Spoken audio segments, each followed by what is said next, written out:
Hi, good morning po. Alam niyo po ba, ang dengue ay galing sa unggoy. Noon po kasing 500 to 1,000 years ago, according to my marites, ang may dengue virus talaga yung mga unggoy.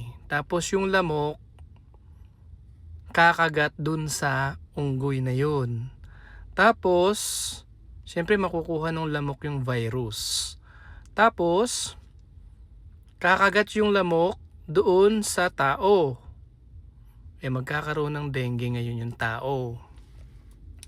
Tapos, yung tao na may dengue virus sa dugo niya, kakagatin siya ng lamok uli. May transfer naman ngayon dun sa lamok. Tapos ayun na, pasa-pasa na. So, noong 1943, Japanese scientists ang unang discover ng virus na dengue 1, dengue 2, dengue 3, dengue 4. So, 4 na virus serotypes. Yan. Chika lang po yan. Hindi pa yun yung di-discuss ko po talaga.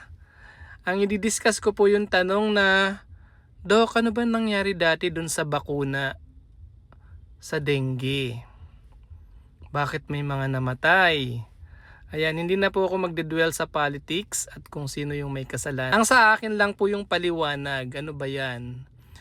Yun po kasing malalang dengue kasi yung dengue 2. Dengue serotype 2 and 3 Pero kapag kasi kahit anong type, serotype, kapag ka nagpatong-patong o nagsabay-sabay yung mga virus na yun, ay magkakaroon ng hemorrhagic dengue, di po ba? So paano po ba yun?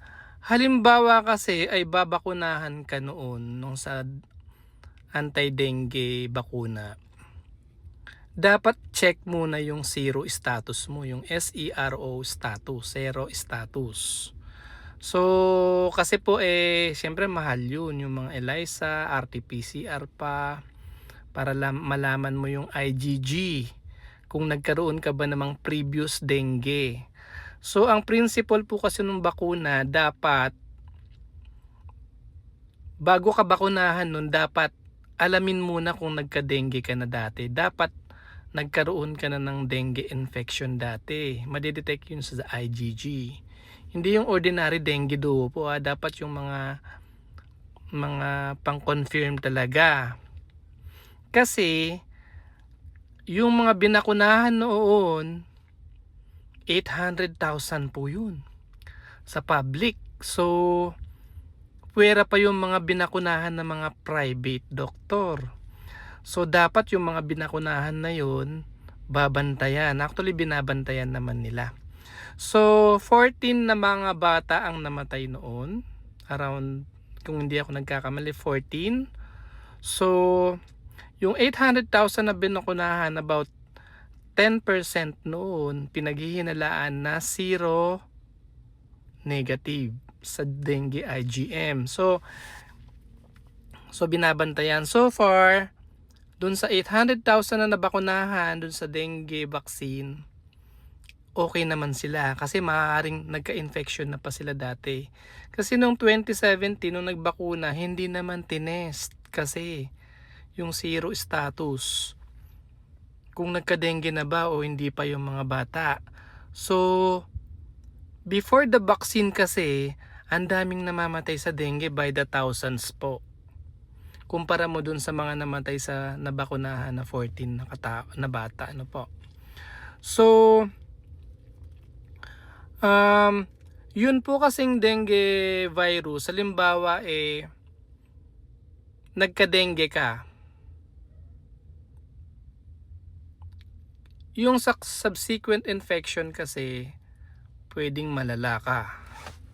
So, o kaya pag nagpatong-patong, nagsabay-sabay. Yung tungkol naman sa bakuna at kung paano ka magkakaroon ng hemorrhagic plasma leakage hemorrhages.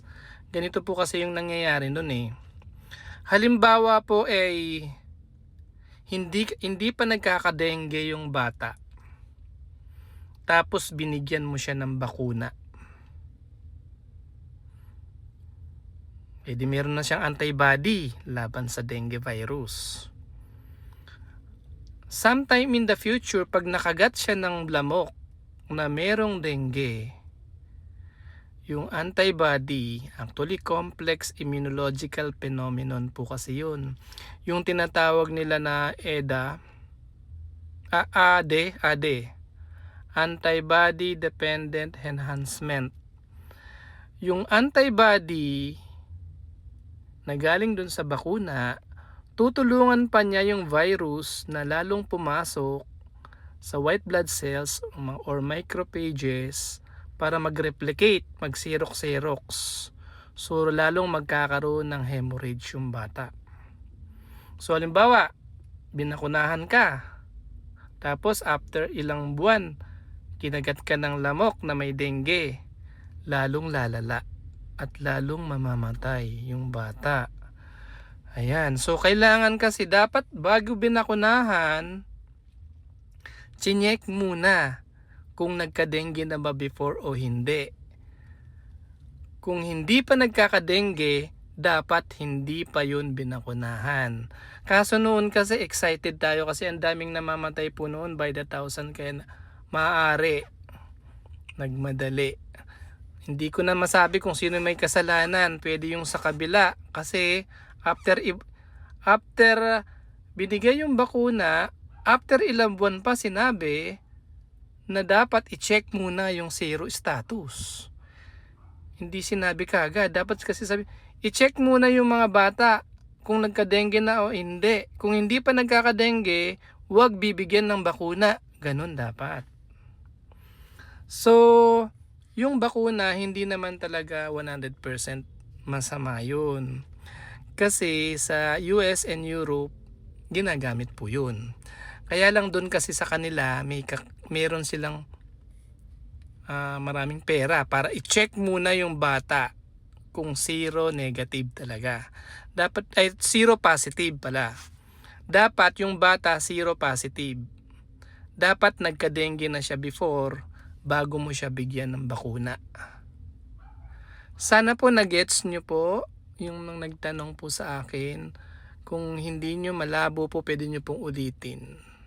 Ang hirap po kasi nga paliwanag, pero hanggang doon lang po yung kaya ko. Thank you po. Good morning.